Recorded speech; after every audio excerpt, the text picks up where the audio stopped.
জটিল সংখ্যাকে জেড দ্বারা প্রকাশ করা হয়। আমরা জানি জটিল সংখ্যার দুইটি অংশ, একটা হচ্ছে বাস্তব অংশ আর একটি কাল্পনিক অংশ। জেড ইকুয়ালস টু আমরা জানি এক্স প্লাস আই ওয়াই। এখানে এই এক্সটাকে বলা হয় বাস্তব অংশ আর এই ওয়াইটা হচ্ছে কাল্পনিক অংশ। যদি আমরা আর্গন চিত্রের মাধ্যমে দেখি তাহলে এটা হচ্ছে এক্স অক্ষ বা এটাকে বলা হয় বাস্তব অংশ, এটা হচ্ছে বাস্তব অক্ষ, এটার নাম এক্স। আর এই লম্বাটা এটা হচ্ছে ওয়াই অক্ষ, যেটা কাল্পনিক।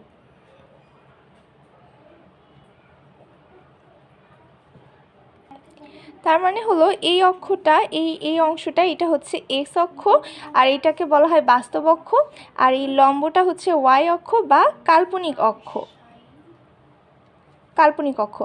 এতটুকুকে বলা হয় হচ্ছে এক্স অক্ষের ধনাত্মক অংশ বা বাস্তব অংশ, আর এটাকে বলা হয় এক্স অক্ষের ঋণাত্মক অংশ।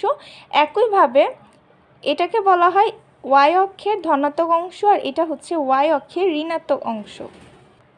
আমরা জানি x equals to r cos theta এবং ওয়াই ইকুয়ালস টু হচ্ছে আর সাইন থিটা। এই মানটা মুখস্থ রাখতে হবে। X equals to r cos theta আর y equals to r sine theta. তাহলে জটিল সংখ্যা অর্থাৎ z equals to x plus i y. এক্সের মান বসিয়ে দিব আর কস থিটা আর ওয়াইয়ের মান বসিয়ে দিব আই আর সাইন থিটা। এখান থেকে আর কমন নিলে থাকবে cos theta plus i sine theta. এই Z equals to x plus i Y এই অংশটাকে বলা হয় কার্তেশীয় আকার, আর এক্স প্লাস আই ওয়াই এটাকে বলা হয় কার্তেশীয় আকার, আর r of cos theta plus i sine theta এটা হচ্ছে পোলার আকার। আর জটিল সংখ্যাকে আমরা r into e to the power i theta এটা দ্বারা প্রকাশ করা হয়।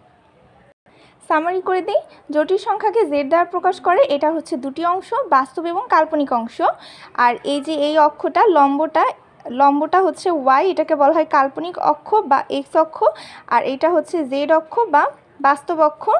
আর আমরা জানি Z equals to x plus i Y, এখানে এক্স আর আই এর মান বসাবো, এটা হচ্ছে কার্তেশীয় আকার, আর r of cos theta plus i sine theta এটা পোলার আকার। আর সবশেষে হচ্ছে জটিল সংখ্যাকে প্রকাশ করার নিয়ম।